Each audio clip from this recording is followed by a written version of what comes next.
Arun sir, अब एक चीज तो साफ हो गई कि ये जो लोग भेजे गए वो बिहार के लोग थे। ये इसकी संभावना बहुत कम है। लेकिन दिल्ली में आज की जो सरकार चली, एक सवाल मुझे किसी ने भेजा था कि 2,500 रुपए दिल्ली में बताया गया था देने के लिए, अच्छा। दिया गया था। और झुग्गी झोपड़ी वाले लोगों ने जो है 2,500 के चक्कर में वोट कर दिया। फिर मैंने देखा तो ये सोशल मीडिया पे भी इस तरीके की कई सारी चीजें तैर रही थी। और बिहार में तो 10,000 रुपए दिए गए हैं। जब 2,500 रुपए दे करके वोट लिए गए और फिर उसके बाद सारी झुग्गी झोपड़ी बस्तियां साफ की जा रही हैं, तोड़ करके हटाई जा रही हैं, खत्म किया जा रहा है, तो बिहार के लोगों तो 10-10 हजार दिए, उनसे क्या क्या वसूलेंगे फिर वो। आ, जब आपने बिहार की बात की है और उसको महिलाओं से जोड़ दिया, तो मैं कोई ऐसी बात नहीं कहूंगा जिससे महिलाओं का मान सम्मान जाता रहे। पर मैं एक बात जरूर कहूंगा, जिन रेखा गुप्ता की आपने बात कही है, आपको स्मरण आया कि अरविंद केजरीवाल के लिए उन्होंने क्या कहा था, उनकी मां के विषय में क्या कहा था, कौन सा सबूत मांगा था। ये नैतिकता की परखच्चे उड़ाने वाले लोग हैं। मैं एक दो पॉइंट आपको बता देता हूं, उसके बाद फिर अपनी बात रखता हूं। पहली बात यह कि जिस बीएलओ ने 23 फोटो अफ्रीकन मॉडल के डाले, वो गलती से वो फोटोग्राफर जिसने फोटो खींची थी उनकी, उनका नाम चला गया। दरअसल नाम उनका मोरिसा है, उस लेडी का नाम मोरिसा है। और उसने ये कहा है कि ये कैसी भारत सरकार है, ये कैसा चुनाव आयोग है जो 23 बार मेरी फोटो छापने के बाद भी मुझ पर ही आक्षेप लगा रहा है। और वहां का वो बीएलओ जो 2 पोलिंग स्टेशन में था और वहां से हमारी महिला पहलवान जीती हुई है कांग्रेस की, उसको एक हिस्से को 2 पोलिंग स्टेशन में बांट दिया गया। इसलिए वो 2 पोलिंग स्टेशन की बात आई, जबकि वो पहले एक ही पोलिंग स्टेशन हुआ करता था। ये तो आपको एक अपडेट देता हूं। दूसरा अपडेट ये है, सर एयरपोर्ट पे जाता हूं मैं, मुझे तो हर 6 महीने बाद हवाई जहाज में जाना ही होता है। तो वहां पर आजकल मशीनें लग गई फेस रीडिंग वाली। घर में आप अपना वो निकाल लो जो बोर्डिंग पास है, और वो जो आप फेस उसके सामने जब आप रखेंगे तो आपको ओके हो जाता है, गेट खुल जाता है, वहां पर किसी को खोलने की जरूरत नहीं होती।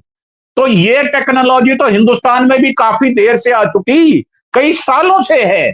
तो जो वोटर है, भले ही 23 वोट हो, तो आपने इस इन टेक्नोलॉजी का, डिजिटल इंडिया का राग गाते हैं, और आप तो पेटीएम के ब्रांड एम्बेसडर भी बन जाते हैं, जियो के भी बन जाते हैं। तो आप ये वाली टेक्नोलॉजी क्यों नहीं अपनाते? और फिर आप क्यों नहीं दे रहे वहां पर वो जो वीडियो क्लिपिंग है? ये इस कारण को मैं उससे जोड़कर बता रहा हूं आपको, इसलिए नहीं देते कि साफ रंगे हाथों में पकड़े जाएंगे। कैसे? जैसे रोपड़ का डीसीपी पकड़ा गया 100 करोड़ के चक्कर में। अब आपको और बताता हूं, आपने तो शांभवी चौधरी का कहा, दिल्ली के एक ओबीसी लीडर हैं, उन्होंने भी फोटो छापी है अपनी, और दोनों वक्त की छापी है। दिल्ली में वोट किया उसकी भी, बिहार में जो वोट किया उसकी भी। आपको एक नाम और याद कराता हूं, 6 साल विजय वर्गीस रहे वहां पर बंगाल में, उन्होंने अपना वोट ट्रांसफर किया, पर कटवाने के बाद किया होगा।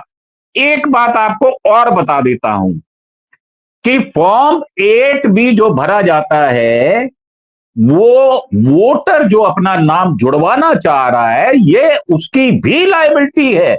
देखो, हम मैंडेटरी ऑब्लिगेशन से बच नहीं सकते, हम नियमों की आड़ लेकर बेईमानी कर नहीं सकते। मेरा मानना यह है कि अगर आप ईमानदार हैं तो आप ढोल पीटते रहें, परंतु अगर आपके चरित्र से वो साफ नजर नहीं आता, अगर आप ऐसा लगता है कि आप ढोल पीट रहे हैं ईमानदारी की और आप बेईमानी करते हैं, तो फिर आप दावे से नहीं कह सकते कि मैं ईडी से नहीं डरता।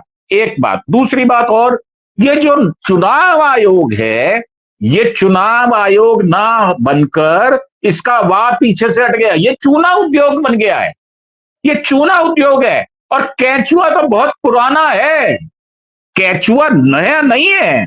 और जहां तक बात है कि भाई जो अभी राहुल गांधी ने बांका में भी आज उन्होंने बयान दिया है, वो भी आपको पता होगा कि क्या बयान दिया उन्होंने। वो बात अपनी रिपीटेडली बार बार कह रहे हैं, पुख्ता तौर से कह रहे हैं, एविडेंस देकर बात कर रहे हैं। अगर इतना ही आपको राहुल गांधी से डर लगता है तो 29 केस पहले हैं, एक केस और डाल दो, देशद्रोह का डाल दो, हमारे खिलाफ डाल दो, आप कुछ करो तो सही। आप तो डकैती कर रहे, चोरी कर रहे, हेरा फेरी कर रहे, और आप बात करते हैं शुचिता की। हमारे यहाँ एक कहावत है पंजाबी में, आज वंदे मातरम का वो मैंने देखा उनको 150 साल का मोदी साहब को बात करते हुए, वो समारोह में बोल रहे थे। हमारे एक कहावत है कि घर में अगर मेहमान आ जाए तो उनकी तीमारदारी कौन करेगा। तो वो कहते हैं कि वेली रन परोणिया जोगी। अब आप इसका अर्थ समझ गए होंगे कि पंजाबी में महिला को क्या कहा जाता है। तो ये काम इसी के लायक रह गए, उद्घाटन करने के, हरी झंडी लेकर साथ में सोने के, और बड़ी बड़ी बातें करने के, और बिहार को ऐसे नीलाम कर रहे हैं जैसे सब्जी मंडी में मूली नीलाम हो रही हो। 70 लाख करोड़ दूं, 80 लाख करोड़ दूं, 1 लाख करोड़ दूं, और देते ₹1.25 भी नहीं है। अभी इन्होंने जो बात कही चीनी मिल की कि उस चीनी से चाय पीऊंगा, भाई साहब वो तो बता दो क्या हुआ। वो जो ऑल इंडिया मेडिकल हॉस्पिटल खुलना था उसका क्या हुआ। तो ये चोर नहीं, डकैत नहीं, ये बहुत बड़े तानाशाह हैं। और जैसे मुसोलिनी मर गया था और उसके मुंह पर स्त्रियों ने क्या कर दिया था, इनका भी वही हाल होने जा रहा है। आप देखते जाएं, ये चोरी पकड़ी नहीं जा रही, ये डकैती पकड़ी जा रही है। और ये ऐसे ही करेंगे। मैंने आपके चैनल पर बार बार कहा है, ये गटर के लोग हैं, गटर से बाहर नहीं आएंगे, गटर की राजनीति ही करेंगे। इनकी इनका जो सिस्टम है, जिस तरीके से ये सारी चीजों को अप्लाई कर रहे हैं, वो इतना प्लान्ड होता है, लेकिन उसके बावजूद भी आज विपक्ष उसको ढूंढ करके लोगों के सामने लाने का काम कर रहा है। ये शायद विपक्ष के लिए एक मजबूत चीज परवेश है। वर्मा ने दिल्ली में क्या किया था भाई साहब, अपनी 8 महीने बाद कोठी नहीं छोड़ी थी, और वहां पर 63 लोगों के वोट थे। ये सीना चोरी नहीं है, ये डकैती भी नहीं है, ये उससे ऊपर लेवल की बात है। उसी कोठी से बार बार कभी कैश बांटा गया, कभी जूते कपड़े ये क्या क्या नहीं चप्पलें, बांटे गए। लेडीज जी पर्स, साड़ियां। बिल्कुल बिल्कुल बिल्कुल बिल्कुल। अरुण सर, अरुण शर्मा सर, क्या जो सेकंड फेज का इलेक्शन अब होगा, उसके ऊपर इन सारी चीजों का कोई असर होगा, उस पर कोई प्रभाव पड़ता दिखेगा, चाहे वो वोट चोरी का खुलासा हो, ये तमाम नेताओं का खुद सामने आकर के ये साबित कर देना कि हाँ बिहार में वोट चोरी हो रही है, उसका कोई असर होगा? सर, असर हर चीज का होता है। वोटर जो है, जब तक पोलिंग स्टेशन पर जाता है, उसके मानस पटल पर प्रभाव पड़ता रहता है, जिसको हम फ्लोटिंग वोट कहते हैं। वो आपने देखा कि फ्लोटिंग वोट कैसे अफ्रीका की मॉडल में बदल गया, ये तो आपने देखा ही है।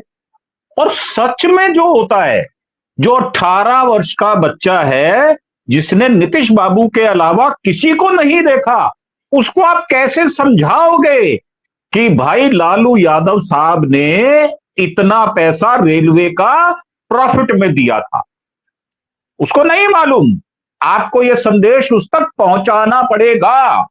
अगर आप नहीं पहुंचाएंगे तो ये मामला, ये जो अब फंसा है, वो इसको ले डूबेगा।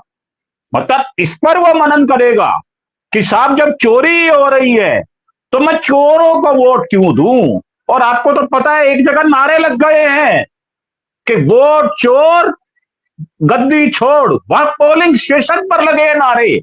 और आपको एक बात और बता दूं, आप भूल रहे हैं, बिहार में एक क्लिपिंग आई है एक लेडी की, जिसमें लड़कियां सप्लाई करने की बात कही गई है, और ये दावा किया गया है कि मैं सिर्फ बीजेपी के लिए काम करती हूं। कैसी लड़की चाहिए आपको, शर्म आती है ऐसी बात करते हुए, परंतु उनको करते हुए नहीं आती। हम चर्चा नहीं करते, क्यों नहीं करते हम चर्चा खुल के। हम परिपक्व दिमाग हैं, हमें बात करनी चाहिए। जो व्यक्ति चरित्रहीन है वो समाज का भला कैसे करेगा, ये मेरी समझ से बाहर है। और एक बात और है, इनकी खासियत क्या है, हमारे पंजाबी में एक कहावत है कि मां पूछती है परोसा खाएगा या भिनका हुआ खाएगा।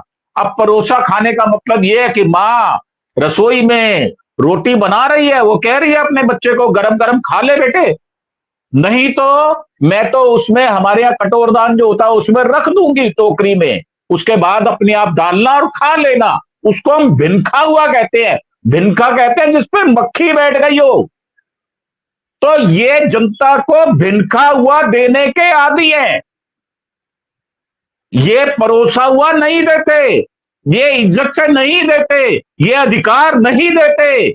ये बांटते हैं 5 किलो अनाज 85 करोड़ को और छाती ठोक के कहते हैं कि 56 इंची छाती है, एक अकेला सब पर भारी।